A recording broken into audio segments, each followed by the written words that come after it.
Okay, welcome everybody to the City of Lowell Zoning Board of Appeals. This is a public hearing. Tonight is Monday, November 10th, 2008, and there are several petitions on the agenda for tonight. The first one is Paul Bowden, 71 Lupine Street. The second one we'll call is Jose and Brenda Morales on Baybury Drive.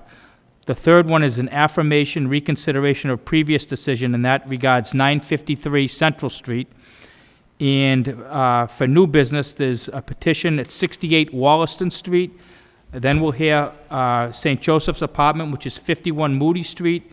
And finally, a request from Priscilla Pollock, 10 Wyman Street, for a 6-month extension. Is anybody here for 10 Wyman Street? Okay, we'll take that last anyway. Anybody wishing to address the board tonight, please remember to sign your name in with the board and state your name and address for the record so we don't have to interrupt you.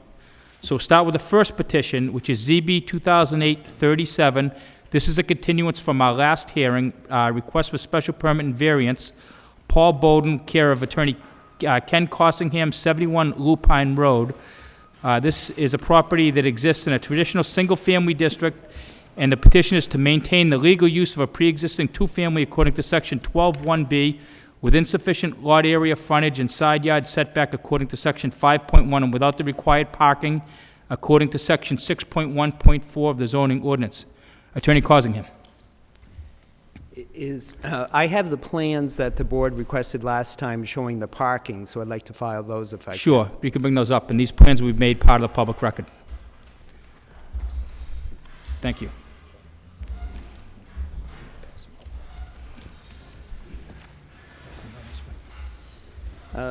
I have a copy of the decision or the communication from the town council, and if I can address that just very quickly. Sure, and just to anybody that isn't familiar with what's going on, this was a continuance from the last hearing, and we agreed to continue this in order to get a legal opinion from the law department, and we have that opinion, and you'd like to address that.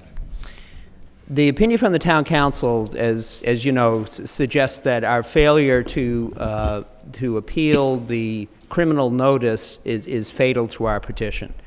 It's our position that we're not saying that the notice of the violation was in some way improper, and therefore we had nothing to appeal. What we were trying to do through this petition is correct it, not appeal it and say the inspection services was incorrect, because it appears they were correct. We're trying to change it. We're trying to change it and correct it and come into compliance. It's been our position, and we presented evidence last time, that the use has been documented as a two-family since at least 1971. It was legal in 1971, and therefore it's a conforming pre-existing use, non-conforming pre-existing use. Our intention is, if we can obtain that determination from the board, is to go back to inspectional services then, request a new building permit, and that will cure the notice of violation. So I would respectfully say that what town council has told you is correct. In order to say that the determination by inspection services was incorrect, we should have repealed it. The trouble is, we're not saying it was incorrect. We're trying to come into compliance. We're trying to correct the situation by getting the determination from the board it's a pre-existing non-conforming use. Then we go back to inspection services, correct the building permit, and come into compliance. So that would be my comment on his. Okay, and just to make it clear to you, my reading of the city solicitor's opinion is that it is not a legal use. It was not a legal use back in 1971. So from the board's perspective, we're going to follow the opinion of the town council, or the city solicitor, which tells us that it was not a legal use in 1971, and therefore it was never a legal two-family, and therefore you're here for a variance.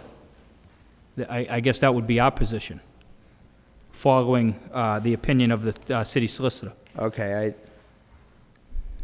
as I read the opinion, they're saying the failure of the owner to appeal the determination. So it seemed to me that he was focusing on the failure to appeal I don't think, he does agree, or at least in the facts presented to him, that it has been documented as a two-family use since 1971. On the basis of a variance, we do have a situation in which has been used as a two-family. It is structurally a two-family, and Special Services has inspected it. It is structurally a two-family. We're not asking for a use that's going to change the neighborhood in any way. This is a use that's been there for 50 or 60 years. We're not changing the use in any way. We're not overburdening the neighborhood. We're doing exactly what's been going on for 50 or 60 years. The uniqueness for the variance would be that this is the way it's been built for that 50 or 60 years. So we would ask for, excuse me. So we'd ask for a variance to continue that use. Okay. All right, is there anything else you'd like to say, Counsel? No thanks. Okay. I believe we've closed the public hearing from last time, awaiting this legal opinion, and I guess now we'll just open up to the board for discussion. Bill? Thank you, Mr. Chairman. I guess I would reiterate your comments regarding the solicitor's opinion, and I plan on basing my vote on the solicitor's opinion. Thank you. Okay, and Jack? Through you, Mr. Chairman, I totally agree with my fellow board member. This is why we referred it. This is the opinion. I had formulated an opinion actually prior, based on the information which was supplied by the building commissioner pertaining to the stance that counsel for the petitioner took on the fact that there were mailboxes and meters.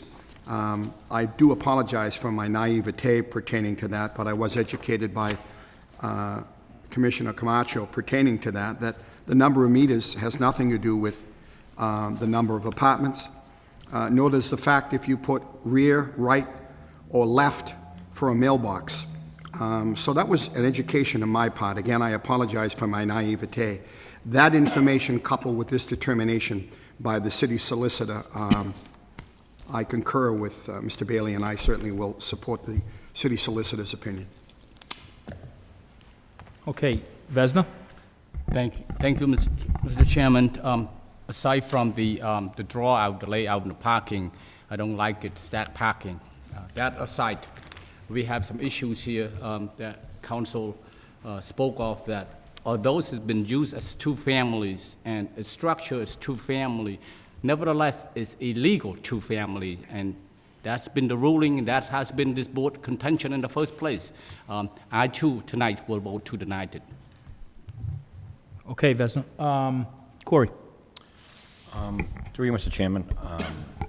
Basically, from the opinion from the law department, there is no further discussion in my mind. It basically ends right there.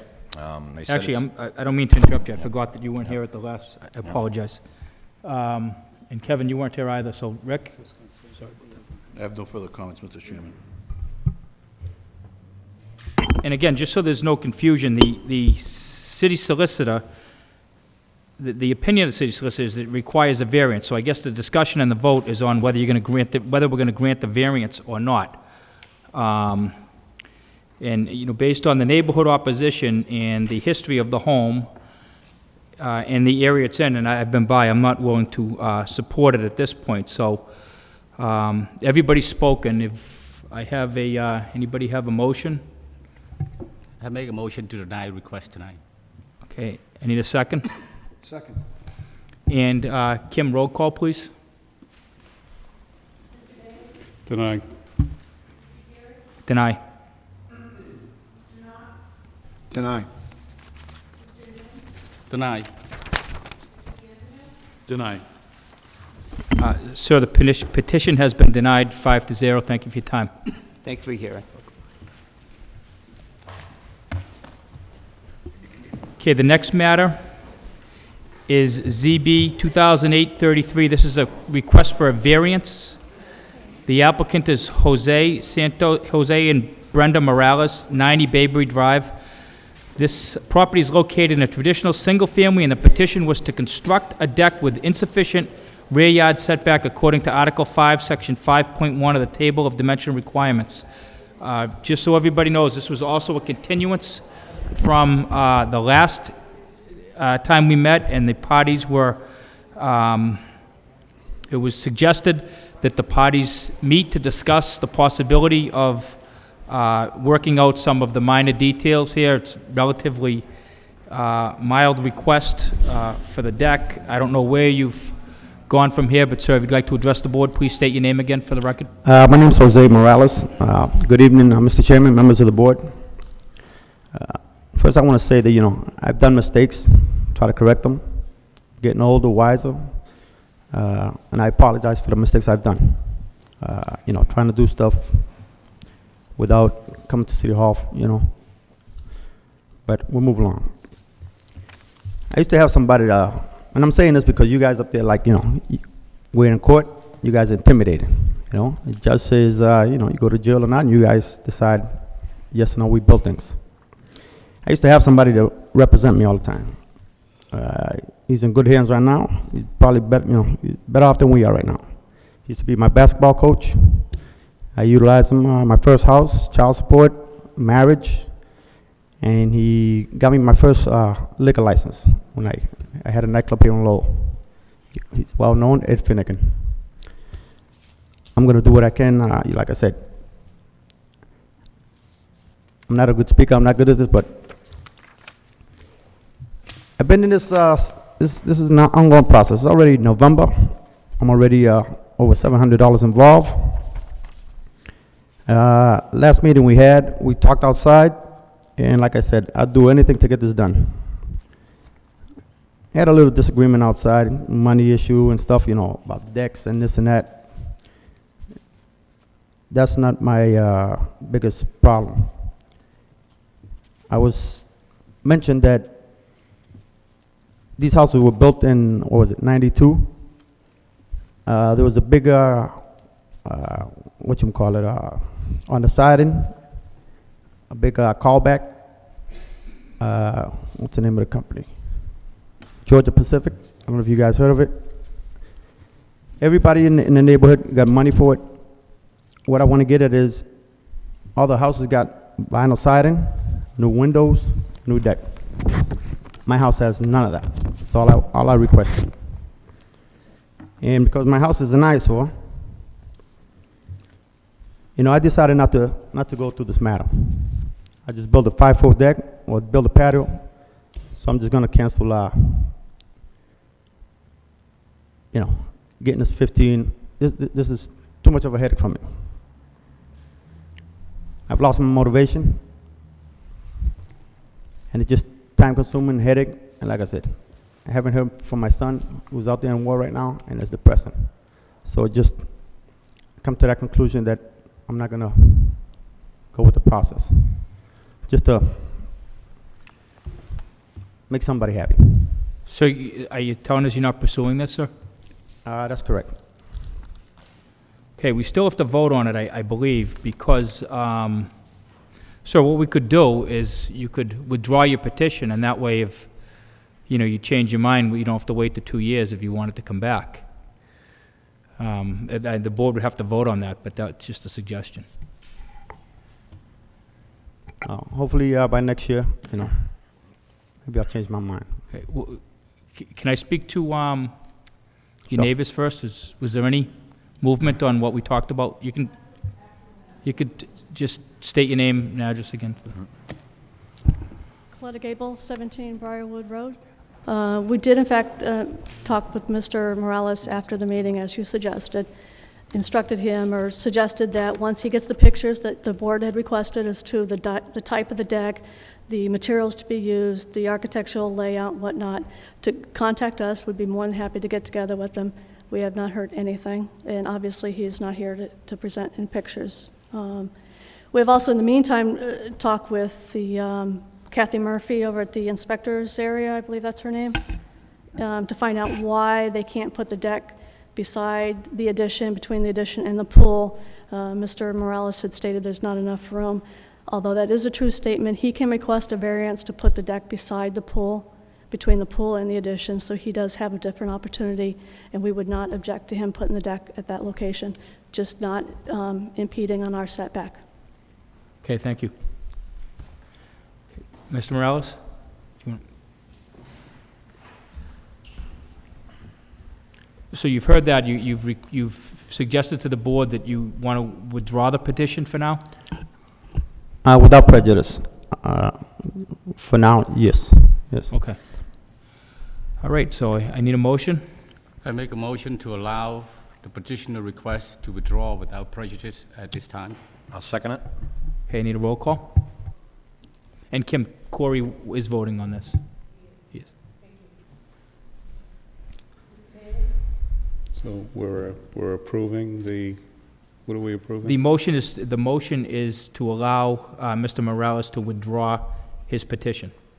Either allow to withdraw or deny, I think, yeah. Yeah, so it's approve or deny. Yeah, Yep. yeah. Approve. Approve withdrawal. Oh, sorry, excuse me. Withdraw? Approve the withdrawal. Approve withdrawal. Approve the withdrawal. Okay, Mr. Morales, the board has voted to allow the withdrawal for now of this petition. Okay, thank you very much. Yep, Thank have a good night, guys.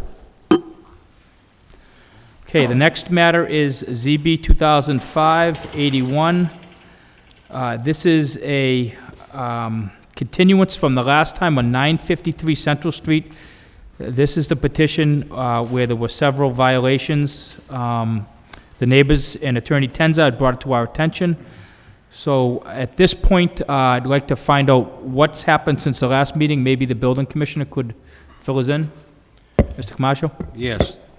Yes, the original issues were there were, on site, there were 13 signs on the building, flashing window sign, 2 portable signs, one in the lot, one on the sidewalk, parking spots were not marked off, antenna was not reduced in height or removed.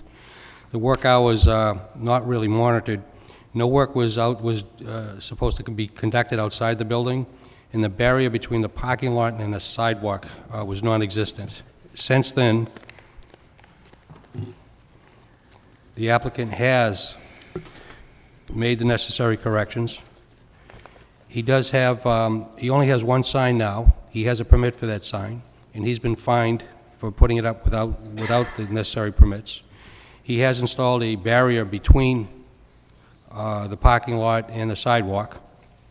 He will be, we have not monitored the hours of operation because they're after regular business hours from our end. He's addressed pretty much most of the items on that list except for the antenna at this particular point in time.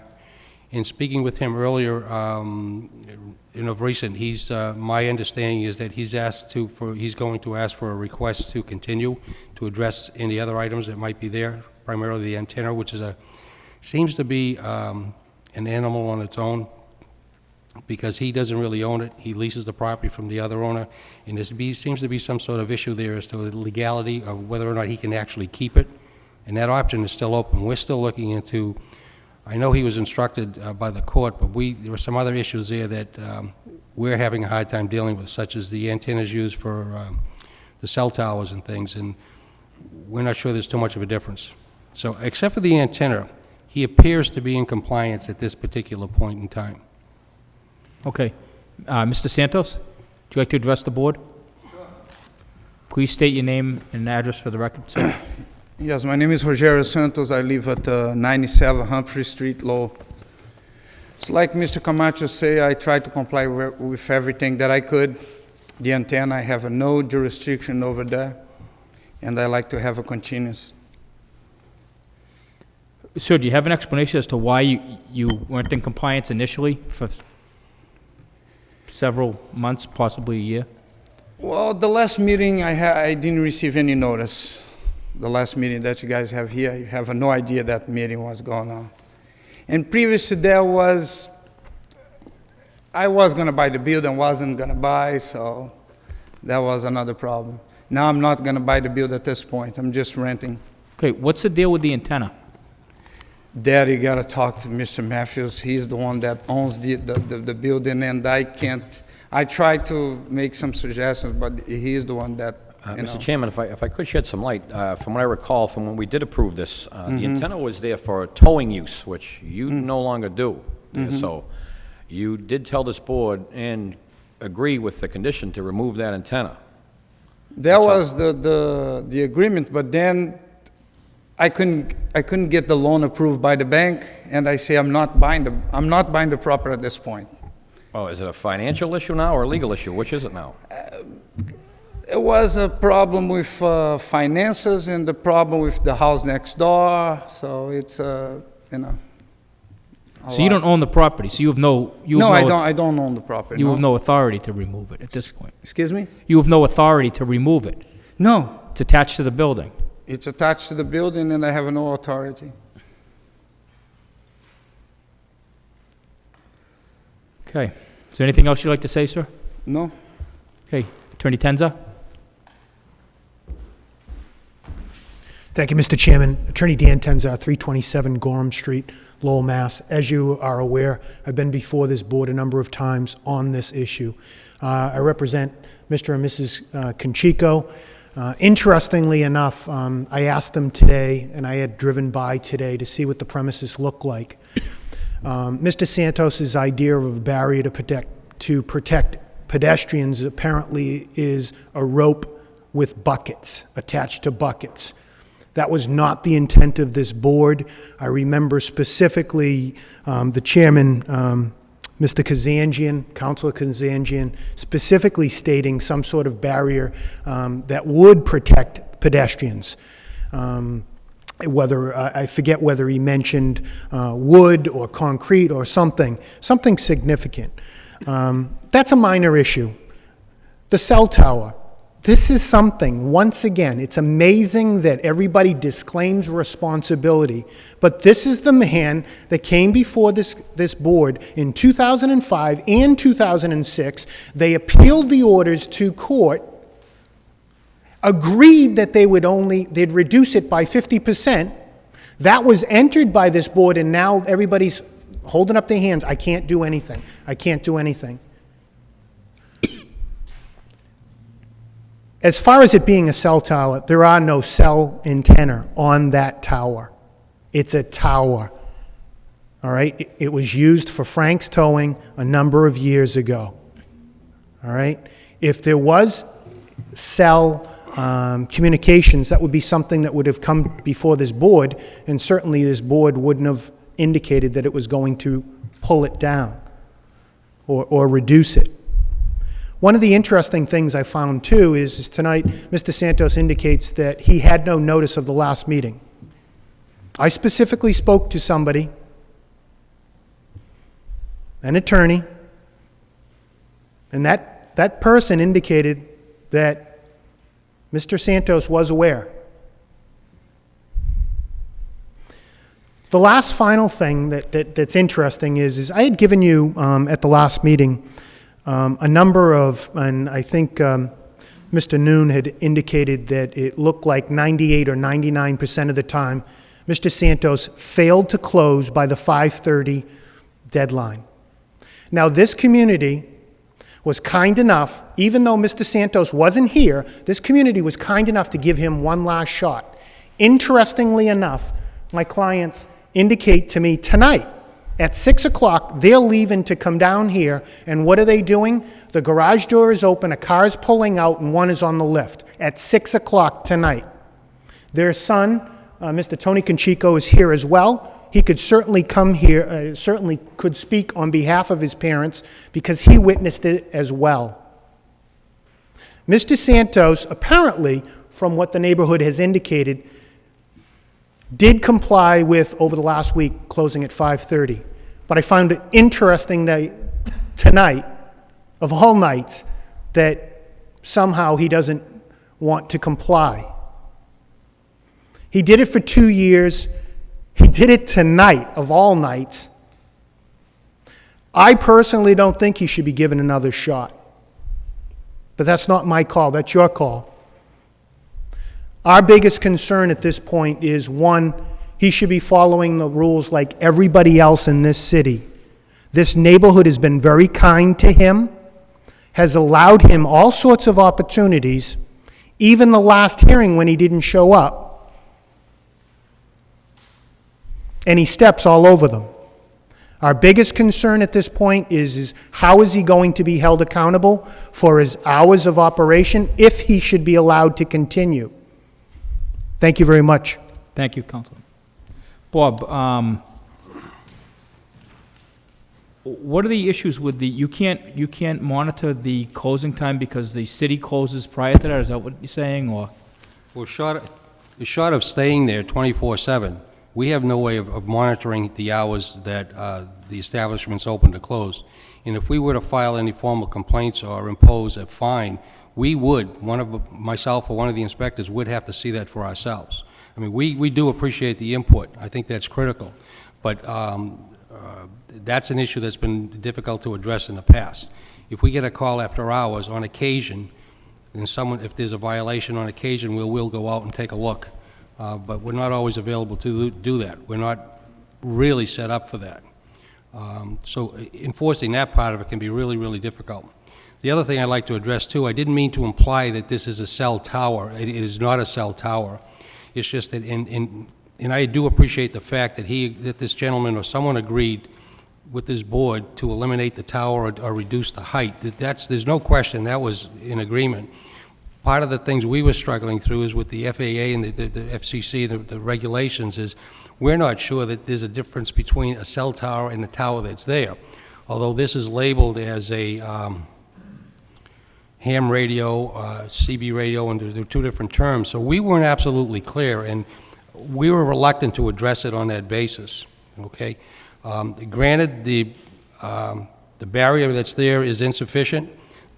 That can be corrected if he's willing to do so, and to come up with some options that these folks would be feel as though they would be in compliance. Some sort of they have these barriers for parking lots that are low-level stone, so it's very difficult to drive over those. And I think that's basically the intent, so that the cars parked there don't pull out onto all the streets at all different times. Monitoring the times that these are open, that's going to be difficult. And then there is that definition of what does it mean being open after 6 or after 5:30, whatever the hour is. Does that mean no lights off? Does that mean he can't stay there doing any paperwork? I'm not sure. And trying to identify what type of work he's doing, whether it's working on a car or doing some book work, can be really, really difficult. Just to explain some of the problems that we have in trying to enforce this. I don't dispute what the Attorney Tenzar is saying. It's just that enforcing this part of it can be difficult down the road. How do we do it with other businesses? Depending on the scenario and the situation and how severe it is, on rare occasions, we will go out and take a look. But our department is not funded to do anything outside of regular office hours. We usually get a call when the life safety issues is a concern with either fire or police.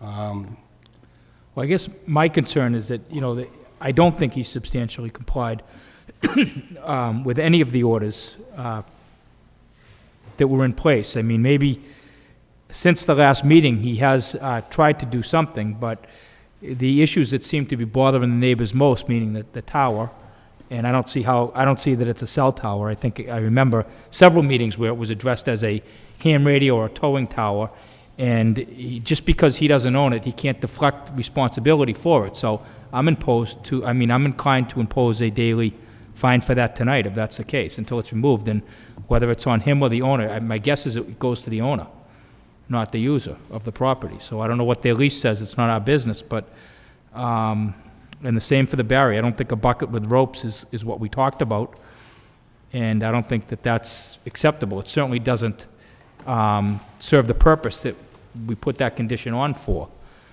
And, I agree with the hours of operation. I don't know what to do about that. You can impose a fine on that if the board sees fit too, until they do substantially comply with that. The owner of the establishment, the tenant, his indication to me that he wanted to continue this to the next meeting. And I'm not sure why his reasons were for doing that, whether to bring in an attorney or to address some of these issues that, for example, the barrier, if it's not sufficient, what do I need to bring it up to par? Well, can you address? At this point... Hold on. If we take them one at a time. First of all, the tower. whether you own the property or not, I think this board, you run the risk, or the owner runs the risk of having a fine imposed tonight, to take that down or do whatever you agreed to do previously. There's no, I'm not buying that it's a cell tower and that there's any kind of,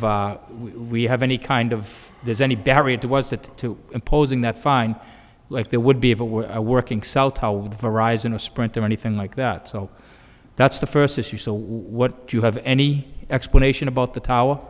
I have no jurisdiction over that tower. I'm leasing the property, and I'm not gonna say anything to the owner that he has to remove or he has to do anything. Okay, we'll do that. What about the barrier? The buckets with the ropes?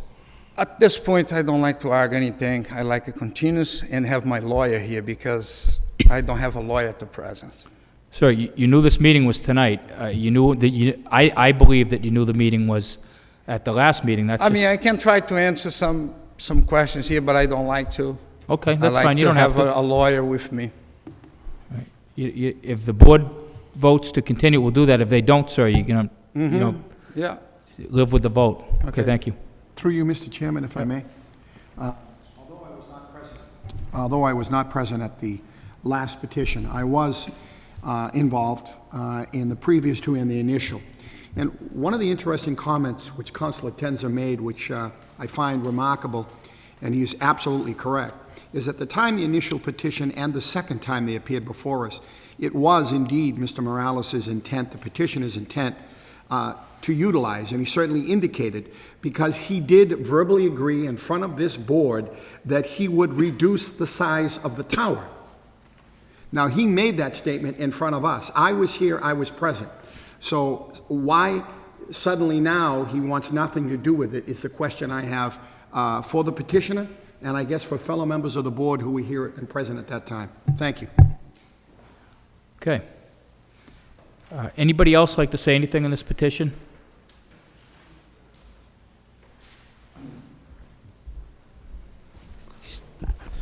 Anthony Conceso, 36 Alpha Drive, Dracut. I'm the son of the Mr. and Mrs. Francisco across the street, Conceso. One of the biggest thing right now is the hours of operation. You cannot just close the door and have impact guns going and doing whatever you want. If I have to call the police and have them go there, so I have record to prove to you, because the building inspector doesn't have the capacity to go there after 5:30, to bring back to this board the hours that he's staying open late, I think I will do that. Till the police gets tired of going there, and they will come to you. But we have to do something about the hours of operation. You cannot just stay open anytime you want. If you want to do that, go into an industrial zone and stay open all night. But one of the things, for 2 years we've been putting up with this, of him staying open as long as he wants, as long as he has work, he stays there. This is a neighborhood. We have a lot of elderly people in this neighborhood, and we have to do something about that. That is the biggest concern now, is hours of operation. Thank you. Thank you. Anybody else wishing to address the board on this petition? Briefly, Mr. Chairman, Attorney Dan Tenzar. As far as the continuance, I don't think it's proper. Mr. Santos has had ample opportunity to comply. He's had years to comply. I would ask that this board not allow him a continuance and find him not in compliance. Thank you. Okay, anybody else? Okay, so the public hearing is closed, and we'll open up to the board for discussion. Bill? Thank you, Mr. Chairman. I guess a couple of things. We talk about the tower. We're talking about hours of operation. I haven't heard anything about the parking situation. It was my understanding there was issue with cars, I'm assuming customer cars, being parked in the street, on the sidewalk. Do you have anything on that, Mr. That's Commissioner? one I slipped, I went over, but his spots were supposed to be marked off, and they are in fact marked off. They are properly lined in the street, in his parking area. in his parking area, but I Right. thought there was complaints about parking on the residential streets. I thought Not that I'm aware of. I thought that was one of the complaints, Mr. Chairman, at the last meeting, was even parking on the sidewalk, if my understanding is correct. I mean, somebody I wants to thought that correct was me. what was brought up. That could be part of the barrier issue that was non-existent. Attorney No, Tenza? The parking could have spilled over into the... I thought the barrier issue was more around pedestrian traffic to be able to... But without maneuver. anything there, I believe the parking spilled over into the sidewalk. Through you, Mr. Chairman, to Mr. Bailey, that was, in fact, one of the concerns, was parking all over the neighborhood over the last couple of years. There haven't been any observations reported by my client over the last week or so. But that was one of the concerns over the last 2 years. Thank you. So I guess, you know, I'll call it the policing of the area seems to be an issue here. You know, if somebody's not in compliance and the city doesn't have the resources, or at least this department doesn't have the resources, and now do we have to bring the police department into it? You know, I don't see a problem with bringing the police in, but I don't think that's why the police are around. But if they need to be called, I don't think we really want to get into something like that the police department's going to be monitoring Well- activities there, but you can correct me if I'm wrong on that. To be honest with you, up front, that's a very, very difficult thing to do, is to make a determination that some of the cars parked on the street are actually clients of his, and he has no room in the lot itself, and then when he closes, just prior to closing down, they get moved from the street onto the lot. That's an extremely difficult thing to do. Is it the right thing to do what he's doing? If he's doing it, no, it is not. But trying to make that determination if the vehicle that's parked on the street, in reality, is one of his clients that's left it there for a day or 2 or 3, could be difficult. Thanks, Bob. That's all I have, Mr. Chairman. Okay, Jack? Through you, Mr. Chairman, when this petition first came before us, this room was full of elderly citizens in that neighborhood. Close-knit neighborhood, close proximity to a church. This board worked diligently to come up with a compromise. Mr. Tenzer, I remember specifically, said he would meet with the petitioner. The neighborhood graciously consented, and we placed specific conditions 2 years ago. I'd like to simply state I'm offended by what I believe is complacency and bordering on arrogance, as far as I personally am concerned, of the petitioner. Complete disregard for the respect of this board, and most importantly of the senior citizens who actually put forth a sincere effort to allow you to open a business. And I'm offended. Thank you. Okay, Vesna? I could not agree with Mr. Knott on the comment that he made. This petition was before this board many times, and even on his own, he's promised to do certain things, and yet did not do any of it until 2 weeks ago, when this room against Mr. Knott was filled with people, the neighborhood. We actually indicate to them they don't have to come because they already spoke to us about it. Tonight, I was concerned 2 weeks ago, that is especially on the hours of operations, and tonight Attorney Tanzers indicated to the board that again, the hour of operation exceed the 5:30s as agreed by these petitioners. The sign, one thing is take off from 13 or 16 sign to leave it on 1, and the installation of the barrier between the sidewalk and the parking lot, it's insufficient. The bucket, and as Mr. Chairman indicated, the bucket and the rope, that's not enough. I'm not going to vote for continue tonight. I'm going to vote to find that he's not compliant and revoke whatever we agree to have him operated 2 years ago, 3 years ago at this time, Mr. Chairman. Thank you. Thanks, Vesna. And, I think, Bob, just so I can clarify, the issues that I see that are still outstanding are the antenna, right? The antenna, the barrier, and the hours of operation. Correct. Okay. So, from my perspective, I'm not willing to offer a continuance tonight. I think there's been plenty of opportunities for that. These people have come here, they've hired an attorney, they've been here several times, they've acted in good faith. Sir, they've asked us to give you more lenience than we were willing to originally, and you really didn't do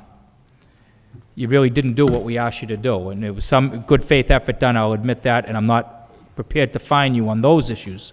I don't know whether I'm prepared to revoke your variance tonight, but I am, if the board is willing, to impose a daily fine of $100 each day until the antenna is brought into removed or brought into compliance, as well as the barrier and the hours of operation. I think we have to give a final warning on the hours of operation, and that's it. If it's not complied with, I think the next step is going to be to revoke the variance altogether, and I'd be willing to do that. I'm almost willing to do that now, based on what we know so far that's gone on there, but I'm willing to give you yet another chance on that, and that's just my opinion. I don't know what the rest of the board feels on this, but I think it's pretty clear where this is going.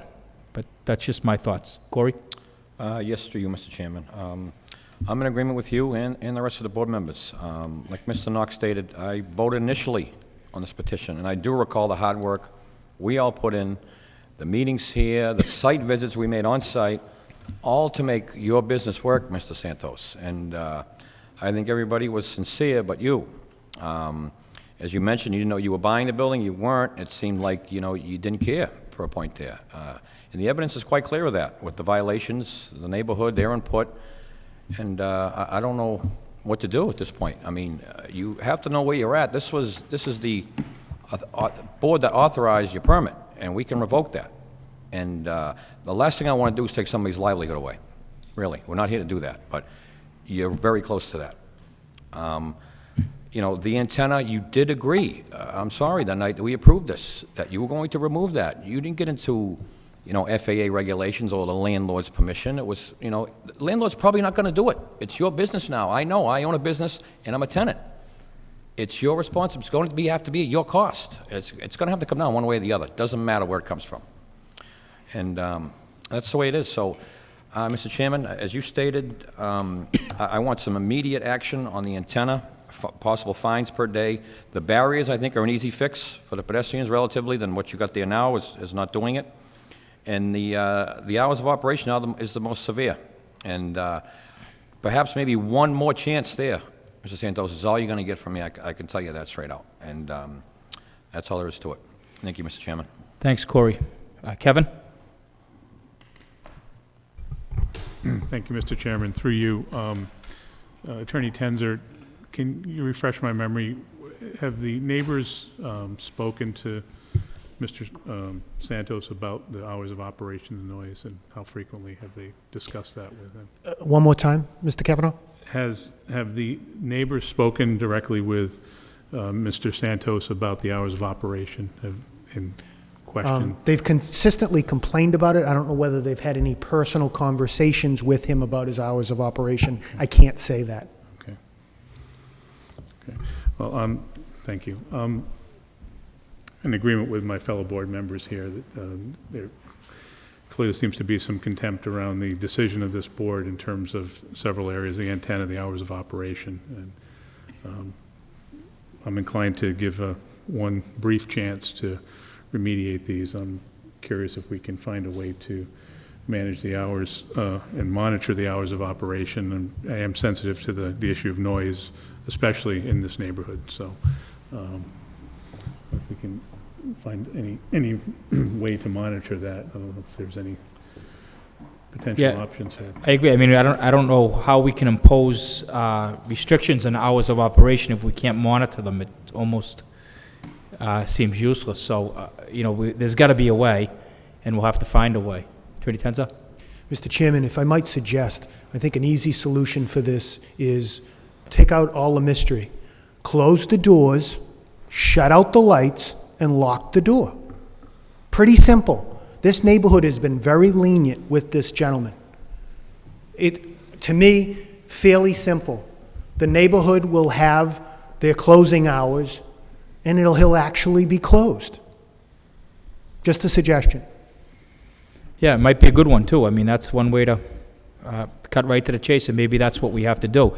Sir, the other thing is, that, you know, you're obviously doing well at your business. It would, you know, might make sense to go somewhere else. I mean, I hate to interfere with your right to make a living and the fact that you're doing well there. I mean, that's the irony here. You're doing... Not doing well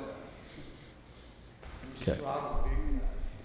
Well, there is a restriction on the hours of operation, and, you know, I'm prepared to hold them to that as well. So, Rick? Unless you, Kevin, you all set? Rick? Through you, Mr. Chairman, I agree with my fellow board members. One thing I'm definitely against is having the police department regulate his business. They have other things to do besides regulate someone's closing and opening hours. And they're just going to get inundated with phone calls from the neighbors over there. I personally have dealt with the same kind of scenario in the town I work for. It doesn't work. It just keeps going on and on and on until finally you lock the doors, unfortunately. We don't want to put the gentleman out of business, but he made a promise. He signed a contract. He asked for a variance. If he can't hold to his end of the bargain, then I don't know what to tell you. I feel bad for the gentleman. It's very congested over there. I've been through there myself. I've been through there when they've been dumping a car off of a ramp truck. It's very small. It's very congested. You can't fit another car in his lot at times. Again, I go by there many times. It's just a tough area. And I was working for the city when that variance was given with the tower and stuff, and I remember they promised it would come down. It's a tough area.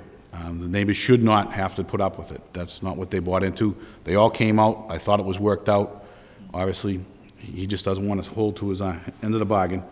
But I would ask, through you, Mr. Chairman, to make sure that we speak to the law department on how, if we do revoke it, how to revoke it properly, that we don't leave any loopholes open, or if we don't do anything wrong. That's all I'd ask, Mr. Chairman. So, Bob, if we could make sure that we at least address that with the law department. The other legal issue I have is if we impose a fine on the antenna tonight, the fact that it still exists, you know, can we impose that fine on a tenant? I know the tenant, does he have a legal authority to remove something that's attached to the building, or does he, you know, not allowed to do that?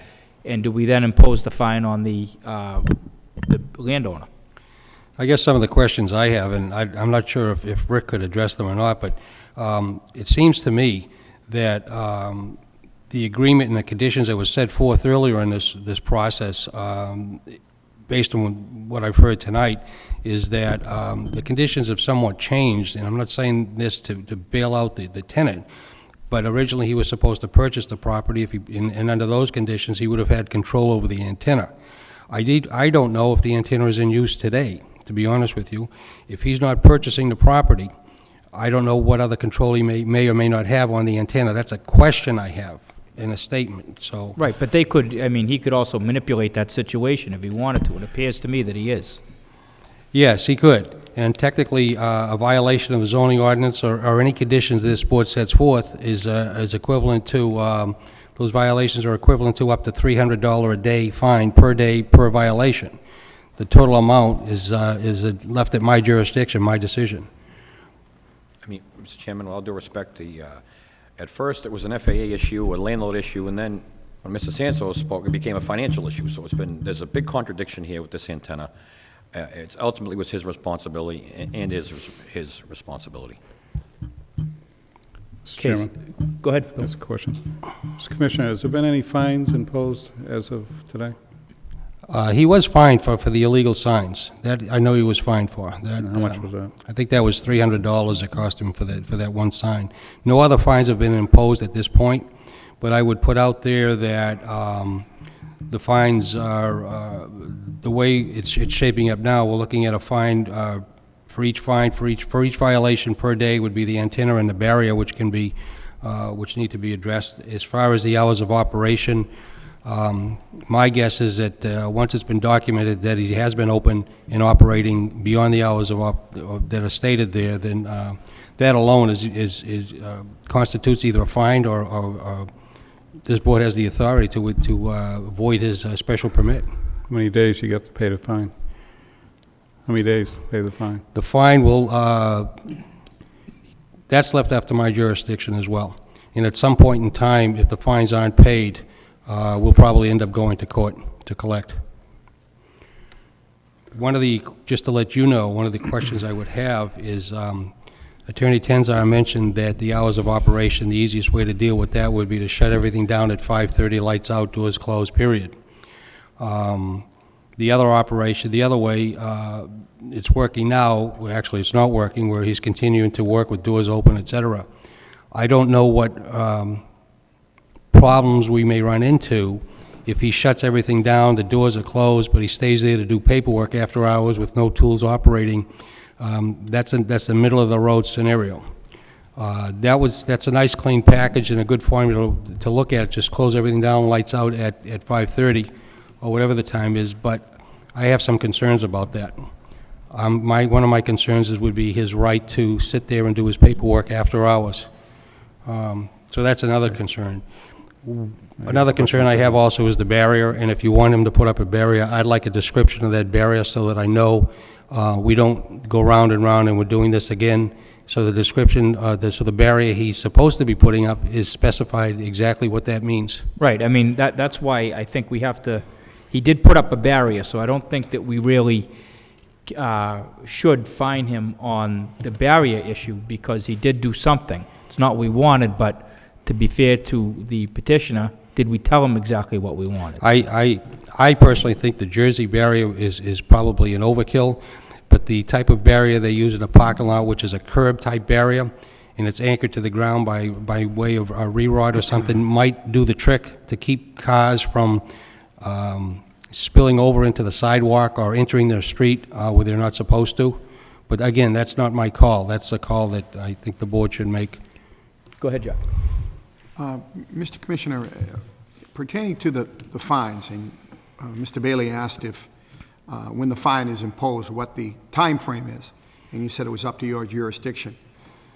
So I guess what I'm asking is, if we impose fines tonight, it's up to your jurisdiction. At what point would you notify this board that he is not only in contempt of the restrictions and compliances we initiated, but now so also in contempt of the fines which you levied? Because I certainly feel as though that if that particular is an indication that if he hasn't paid for the signs, and now we go 3, 4, 5 weeks, 6 weeks, a month, 2 months, and he doesn't pay the fines that you've levied, at that particular point, at the very least, we should be revoking his license to do business. We have a couple of directions to take there. Based on another violation, what they call 21D tickets that we're imposing now, and in talking with the law department, once it could cost the city a reasonable amount of money to take these things to court to collect. They're in the area of somewhere around $1,000 or $1,200. At that point in time, they go to court to put liens on properties. Okay, my suggestion, and then sometimes it could take quite a while for the court process to take place. I would think if you're looking at a dollar amount and a time frame, and I believe there should be a time frame on absolutely everything, otherwise this goes on forever and a day. What my point to you, with all due respect, Mr. Commissioner, is that if you're waiting for the due process and to go through court, that means that the violations are still ongoing, and these people are being insulted, as is the board. So I guess my point is there some communication we can get from you? And at that point, let us invoke the powers that you say we have and close them down. What I would say, off the top of my head, use the $1,000 fine maximum, not a maximum, but once we've reached approximately $1,000 or whatever this board determines, at that point in time, file a formal complaint in court that he's non-compliant, and bring the issue to this board and make with the recommendation that his permit be voided. Okay. Thank you. One other question, if I can. Go ahead. The hours of operation, Do we establish the hours of operation? They've been established, and according to the paperwork I have, I think that it's Monday, they close at 5:30, and he's not But to be can the open hours at of all. operation be changed by this board? Or not? I would assume, but I'd be reluctant to do that. I was asking, are we the ones that control the hours of operation? Sorry, my memory is that this board imposed the hours of operation, so we can enforce those. Yes, that was a condition. And I would He accepted the condition, so. Those seem like reasonable hours, and I would stick to those. I wouldn't go in that direction at all. I think that would just complicate things. Right, I think we have, Bill, I think we're pretty much have to stick with what it's been for a couple of years. And I wasn't around when it first was imposed either, so I know some of these guys have been listening to this for several years. I know the neighbors have. But Corey did bring up a good point. We could put a time frame on the antenna, because here's what's going to happen. We can impose a fine, but they're going to take him to court, and he's not the homeowner, so, I mean, he's not the landowner, so they're not going to be able to attach, if they attach it, it's not going to have any effect on him. It's going to have no consequence, so we'll be chasing our tails. What'll happen, the fines will be levied not only against him, but they'll be levied against the property. And at some point in time, they're going to stay there, regardless of what they are, and they will have to get paid before anything else is done. My suggestion might be along the lines of, which isn't written in stone, review this case in 30 days or 2 weeks, whatever the board deems appropriate. My office will make a determination how compliant he is at that particular time, and if there are any fines involved. And at that point in time, the board could either, given what's happened, my suggestion is that the board might want to consider voiding out his permit. But that's, I mean, if we did something like that, 30 days, and made these people come back again, if he wasn't in absolute compliance at that time with everything, then I could tell you right now, sir, my vote would be to revoke it. And I would say that that would also include the payment of any fines that are due. Correct. Go ahead, Basil. Thank you, Mr. Chairman. I agree with Mr. Knott. I'm not really too concerned about collecting a fine from these petitioners. There's two things, as Mr. Commissioner indicated. One is that if we were to allow him 2 weeks or a month to come to a full compliance, that's one, if we're going to do that. Second, if he's going to be delinquent in the fine that the commissioner has imposed or going to impose next week or so, this board should know, then this board then take action, revoke this petitioner license. And that's just what I would agree with Mr. Knott. And, tonight I will be reluctantly agree to have this matter review in a month. I'm actually prepared to vote to revoke this petitioner license tonight. Okay, thank you. Anybody else, Corey? Yes, one last point, Mr. Chairman. It seems we're coming to an agreement here that we give the petitioner roughly 30 days to comply, which is pretty much written in stone. So there'll be no fine per day on the antenna? That's not what I'm prepared to impose a fine tonight on the antenna. If he wants to get it down earlier than 30 days, it's going to be less of a fine. Gets it down tomorrow, it's 1 day. Correct. And just to make a comment, I am concerned about collecting the fines, because these issues are costing the city a tremendous amount of money and manpower. And to put those fines out there and to just make them go away in 30 days because all of a sudden he's compliant is wrong. So if there are fines due, they're due. If we get a parking ticket outside and then we put the money in the meter thereafter, that fine is still there. So we have every intention of collecting every dime the city's owned, and we're not fining people that are doing what they're supposed to be doing. We're going after people in a very hard way, those that are not doing it, because especially in these times, it's very, very difficult to spend a lot of money and a lot of time, and it's very time-consuming, and it costs the city a tremendous amounts of money to enforce these regulations, and it's mostly from people that do not want to comply. And we will make every effort to collect those fines, even if he's in compliance the day before, on day 29. Okay. All right. Anybody else have any comments? Okay, what does the board want to do? Mr. Chairman, I hate to ask the question again, but you just totally confused me over the fine thing. So what are we talking about for fines? We're talking basically $100 per day Starting today? per violation, Starting today, starting today. for the next 30 days? We'll go out there tomorrow. If the violations are in place tomorrow, then that's when we'll start For the tomorrow. next 30 days. For the next 30 days, at which time I'd bring this back to the board. So what would the maximum charge be per day, based on what we know right now? $600 at this point. But I also have the authority to make the first fine 100, the second 200, and the third 300, which is my option. But right now, we're looking at the antenna and the barriers, and again, how are we going to police the hours of operation? So we can't. Correct. Basically, we're looking at the barriers. I would like to see, I and would the like to antenna. have, I don't want to impose fines when they're unfair and undue. If the board could direct me as to what they would consider an appropriate barrier, that's what we'll be looking at. I really would not want to make that judgment myself. I just, from my opinion, I know, you know, it's time to wrap this up, but in my opinion, I don't think that it's fair to fine the petitioner for the barrier, since he did put a barrier up. He did come into compliance. It's not what we wanted, but to be fair to him, like I said, we didn't tell him exactly what we wanted. So we should do that tonight, and then we should give him that time to install that barrier. And if it's not installed within, I think we have to give him 14 days by statute, but I think if we give him the 14 days to install the proper barrier, and it takes about that long to get one of those in, and I think we're looking at least what I would consider proper is the sidewalk, the driveway barriers, the ones that are anchored by the steel pins. The smaller curbs that are approximately this shape, Right, right, and they're probably 6 to 8 inches off the ground. yes. In my opinion, that would be appropriate. If that's what the board wants, we could do. And I totally agree that he put something up, giving him the benefit of the doubt that he was given no direction, which I'm not aware of one way or the other. If that's the board's decision, that works for me. We can hold off on the fines for the barriers.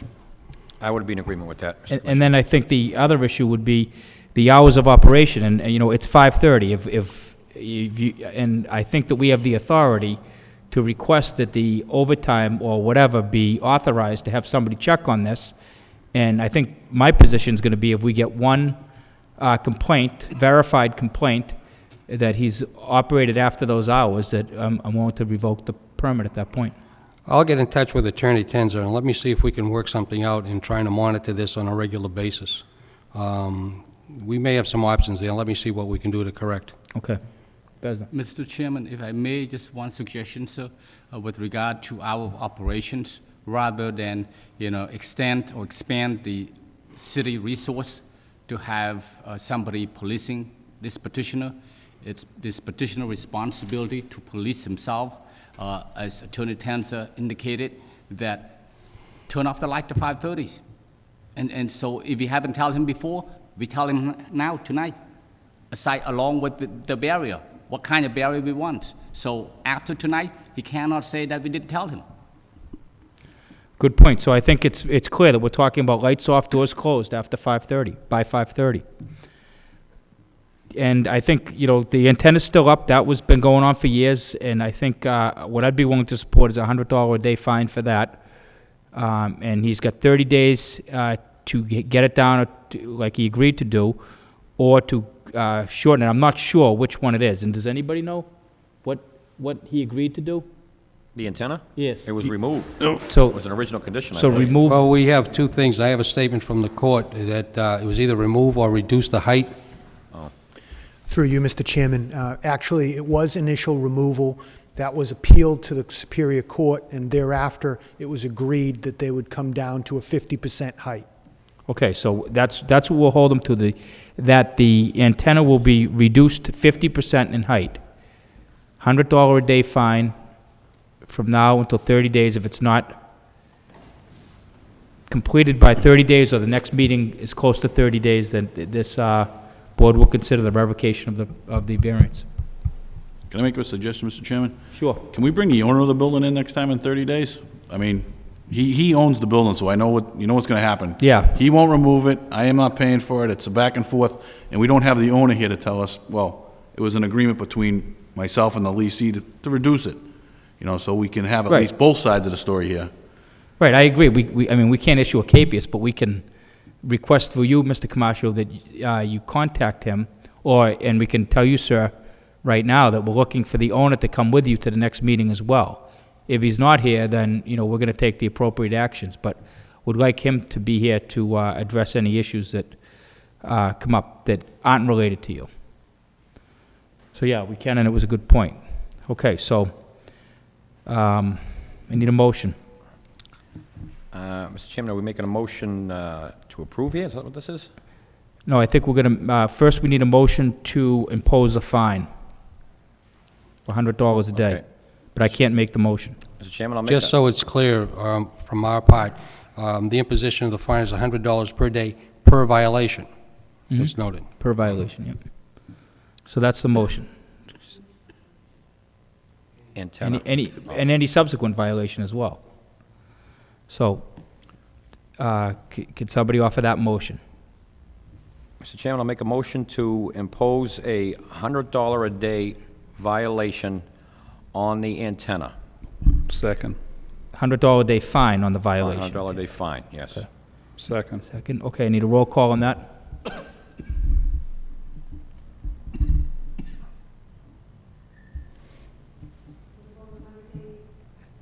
It's two.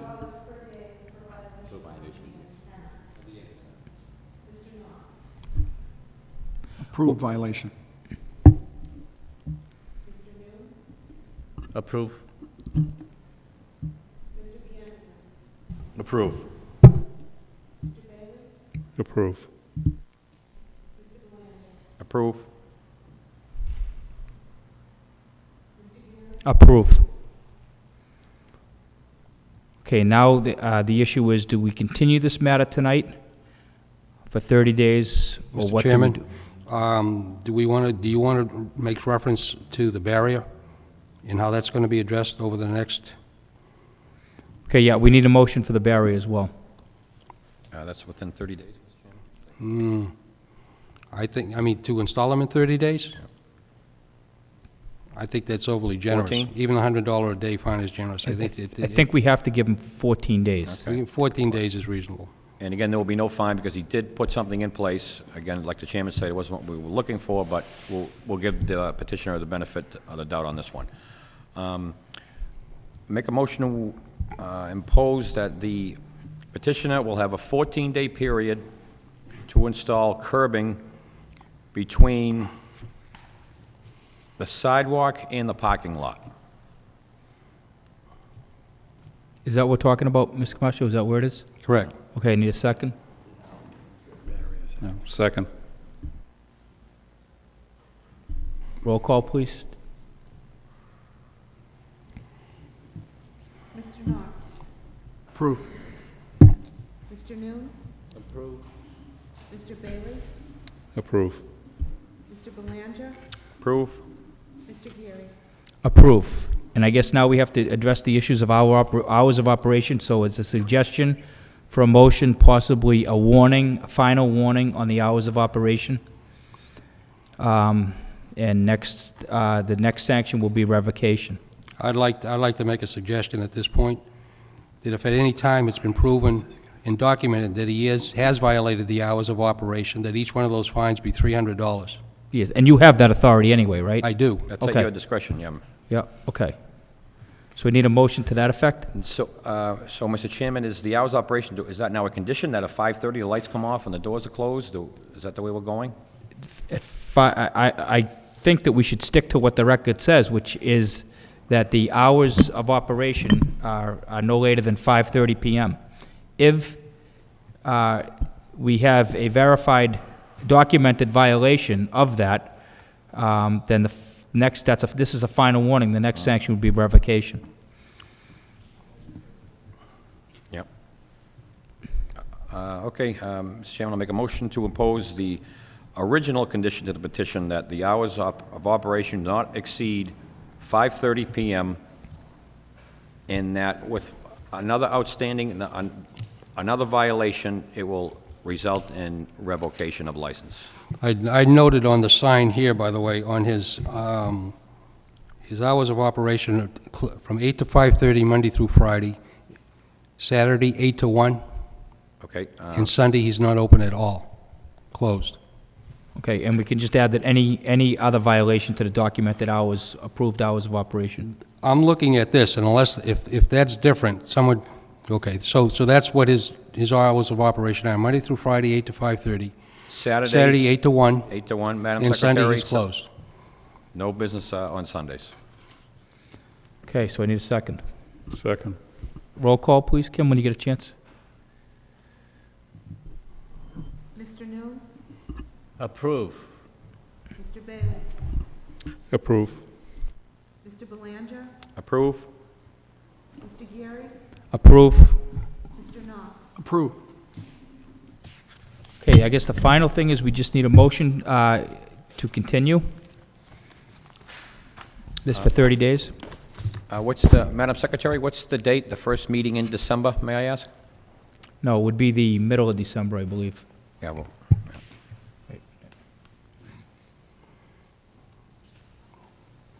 14th, I want to say.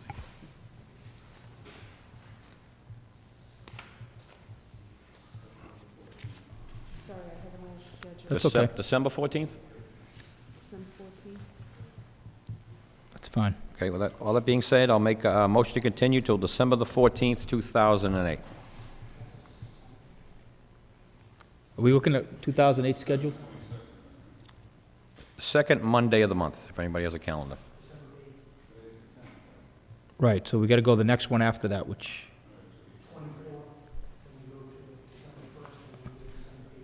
Will be the 8th.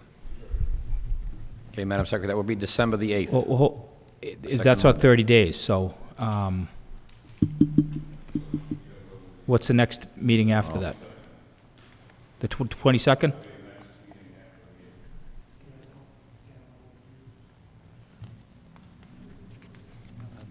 Is there a meeting December 22nd?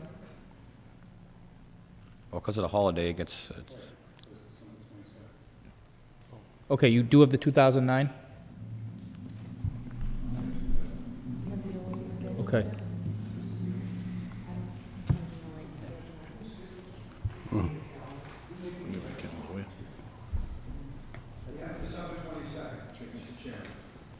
Okay. Mr. Chairman, I'd suggest December 8th is plenty of time at this point. Yeah. You know what, to simplify it, Kevin, you're right, to simplify it, we'll just, motion for December 8th. December the 8th, 2008, Madam Secretary. Continuance.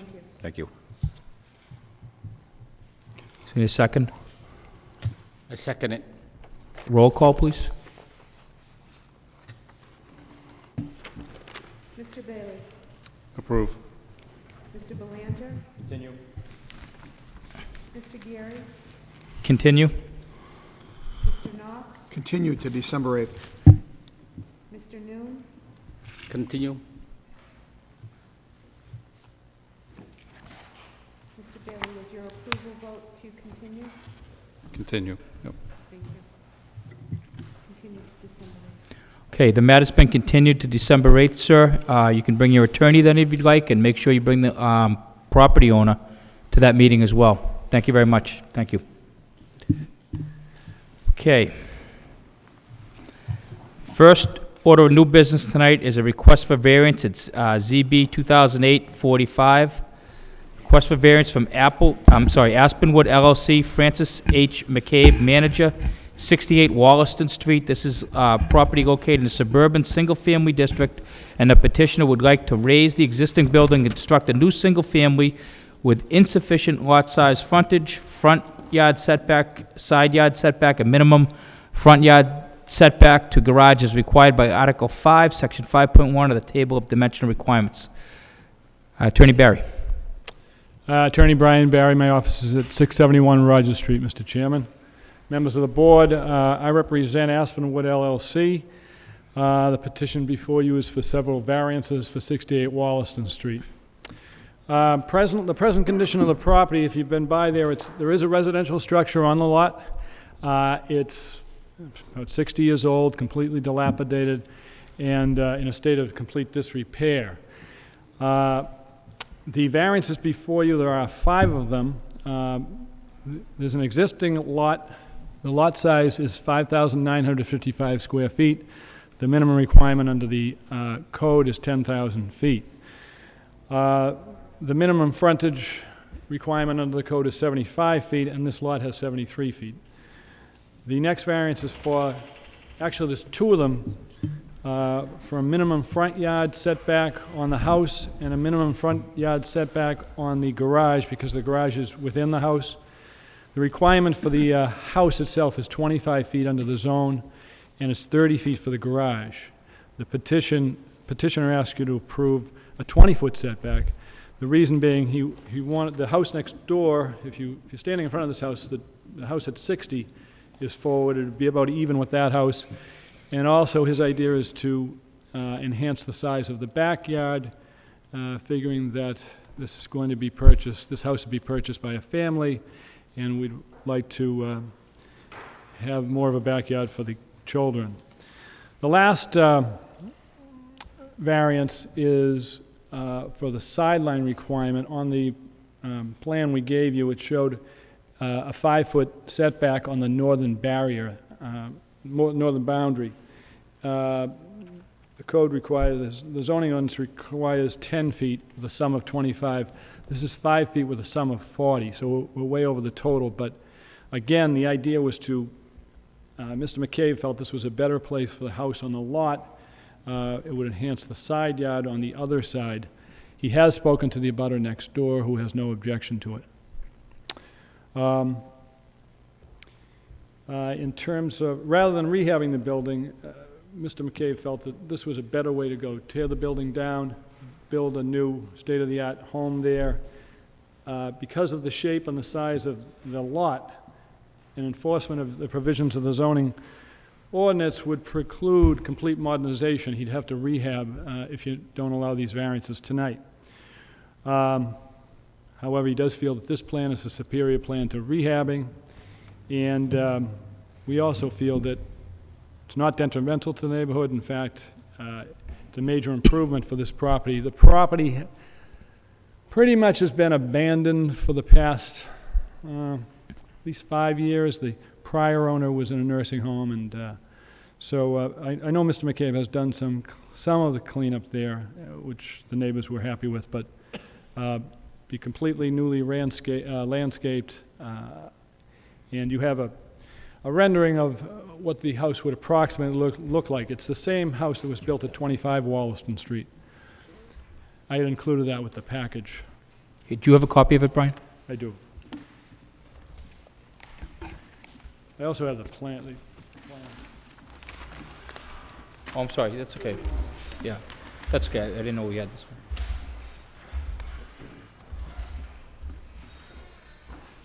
That's actually the house that's built up the street, so the elevations and so forth aren't the same, but it's the same house that he intends to build there, except for, I think, to be a deck on the left side as you look at the... Do you know how many square feet this is approximately? Is it 1798. How many bedrooms? 3.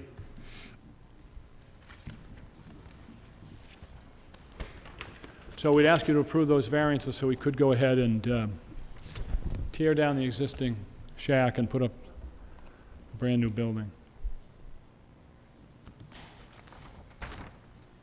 Okay, anything else? No, thank you. Okay, anybody here wishing to speak in favor of this petition? In favor? Hearing none, that portion of the public hearing is closed. Anybody here wishing to speak in opposition? In opposition to this petition? Hearing none, that portion of the public hearing is closed. So that closes the public hearing. We'll open up to the board for discussion. Bill? Thank you, Mr. Chairman. Through you, I concur with everything the councilor has said on behalf of the petitioner. I visited the site, and I would agree that the building should be raised. And also I see there's no neighborhood opposition here, so I will assume that the neighbors are fully in support of this. I guess the only question I would ask, I didn't hear anything, is there anything around fencing? You're going to have to put up any new fencing at all, or? Actually, the closest neighbor, the gentleman with the 5-foot setback. Yep. He has a fence that he actually asked us to take down. Okay. Now, when you're facing the property on the right, there is like looks like a wooden fence there. Is that? Okay. Okay, great. Well, I fully support the petitioner's request, Mr. Chairman. Thank you. Thanks, Bill. Jack? Through you, Mr. Chairman, I completely agree with my fellow board member. It's a good petition. The building certainly should be raised. There are some obviously inherent variances that the petitioner needed to apply for, and it'll certainly improve the neighborhood. And again, there's no opposition, as Mr. Bailey stated, and I completely concur and would absolutely support the petition. Thanks, Jack. Vesna. Thank you, Mr. Chairman. Given the facts that Mr. McCabe has spoken to the abutter next door, and they are in full support of this petition, and the facts that this property, in fact, an improvement to the property, not only to the property, but also to the neighborhood, I, along with my fellow board member, will support this petition. Okay, Corey. I have nothing to add, Mr. Chairman. I am in support of it. Thank you. Kevin? Through you, Mr. Chairman, a question for the applicant.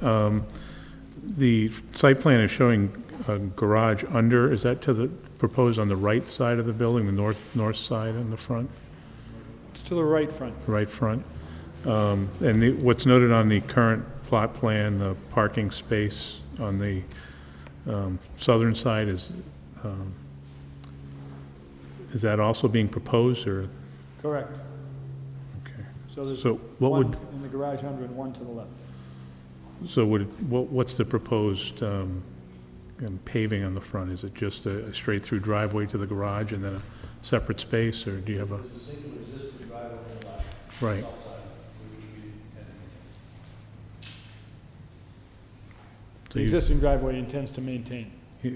Maintain the The existing one on the one? left, it's there now, yes.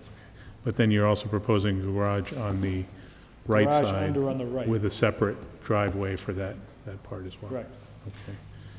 All right, well, I think this would be obviously an improvement to what's currently there. Seeing no opposition and be in support of this plan. Thanks, Kevin. Rick?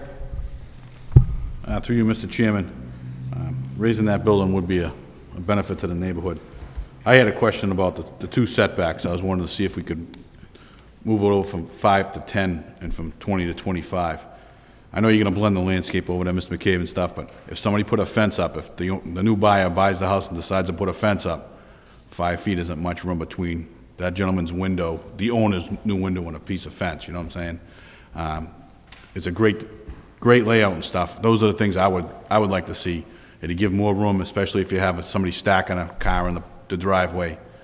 You know, it gives a little bit more movement, I think, with the 10 feet on the right-hand side, the north side, and then the 25-foot setback where you need 30, at least you're giving us 25, and if they do stack 2 cars in the driveway, you would have some space there. That's all my recommendation would be. Do you want to address that, Brian?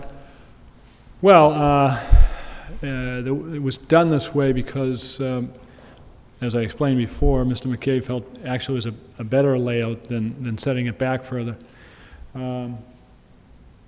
So we prefer to keep it the way it is. He did speak to the next door neighbor on the 5-foot side. The fellow was in agreement, and that's the fellow who has the fence that he agreed to take down for him and blend the landscaping. But So is the idea to create more of a usable yard on the side and the back? the side and the back, right, correct. Yeah, I mean, I think, yeah, I see your point, Rick, definitely, but I think if as long as the neighbor doesn't have any objection to that, I can see why he would put it there, but that's just my feeling. It seems like it does create a lot of space that otherwise would make no side yard to use.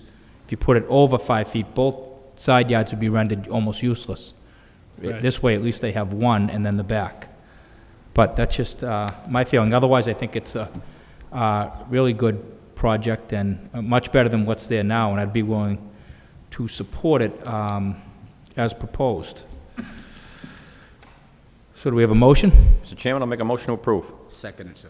Roll call, please.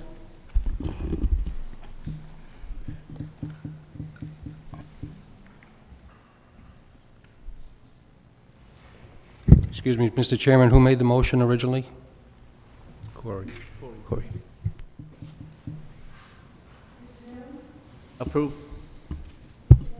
Approve. Approve.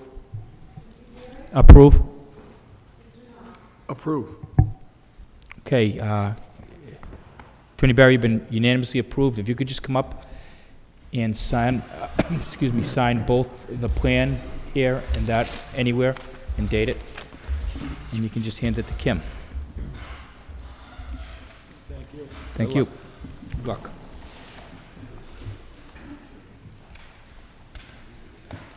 And that one too, Brian. Okay. Yeah, okay, yep. Just be careful, there's a wire sticking out there. Trip wire, yeah. Okay. The next petition is ZB 2008-46, variance, St. Joseph's Apartments LLC, 511 Moody Street. This is an urban multifamily.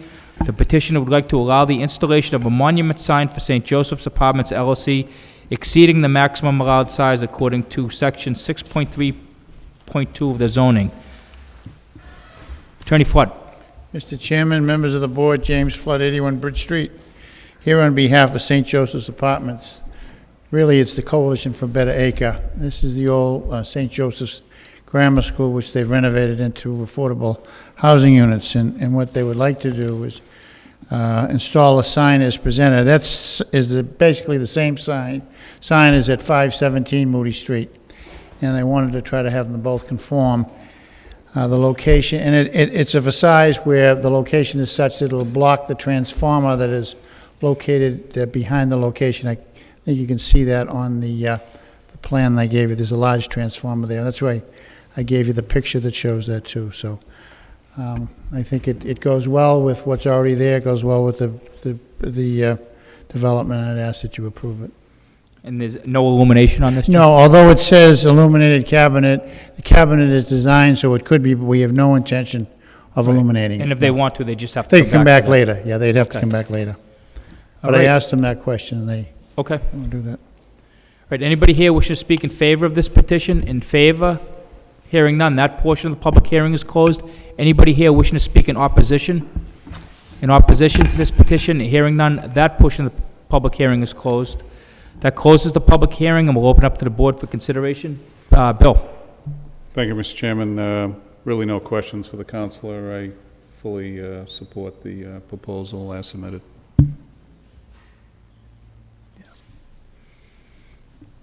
Okay, Jack?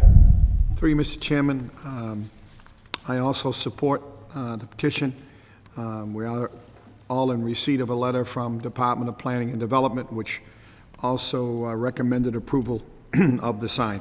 So I am certainly in support of the petition. Thank you. Thanks. Vesna? Thank you, sir. I agree with Mr. Knott that is there's corresponding from Diane Tratt, and I also see this sign and the previous signs on 511. It's conform with what's there, so I'm in support of these petitions. Thanks. Corey? Through you, Mr. Chairman, I'm in agreement with the other board members. I think the sign will be a nice touch to the building. Did a great job with it in the first place, and certainly would put the icing on the cake there. I do support it. Okay, Kevin? I support it also. It's a good sign. It's a great project. Okay, and Rick? No comments, Mr. Chairman. Okay. And Jim, I just put we have illuminated cabinet I put, Yep. but not to be illuminated without special permit. So when you sign this, if you can just initial that part of it. No problem. And that's it. So roll call, please. Mr. Chairman, I'll make a motion to approve. Second. Roll call, please. Approve. Approve. Approve. Approve. Approve. Okay, you've been approved unanimously. If you could just sign that, Jim, and hand it over to Kim.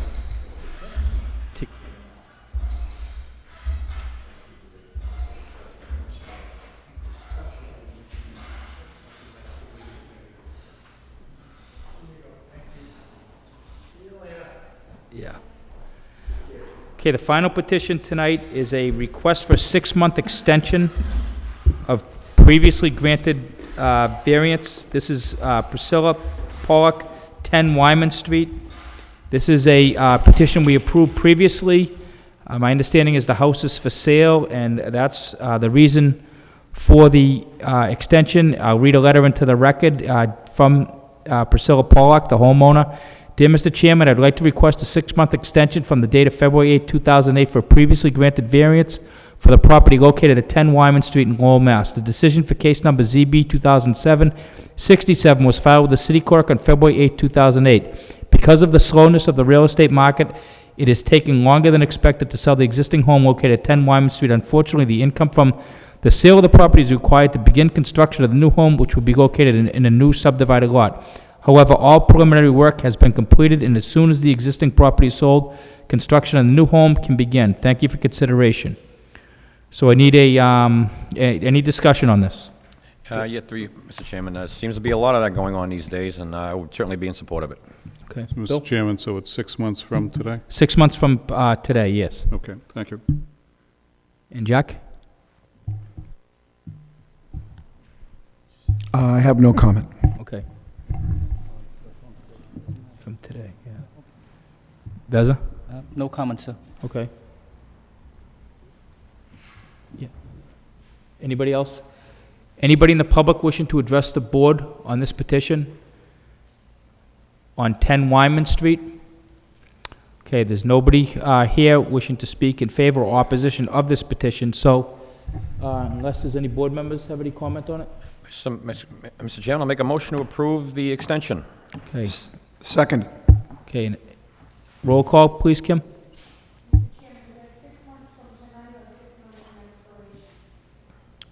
I read it as 6 months from tonight. You know, hopefully that's not going to be the case for the Pollock's sake, but I vote to approve the extension 6 months from tonight. Vote to approve extension 6 months from this evening. I will vote to approve the extension 6 months from tonight. Approve the extension from 6 months from tonight. Approve. Okay, the petition at 10 Wyman Street has been approved for extension 6 months from tonight. And I think that concludes the business. Do we have any other? Nope, there's no other business, no minutes, Mr. Chairman. So with that being said, I'll make a motion to adjourn. All in favor? Aye, sir. Aye. Okay, meeting adjourned.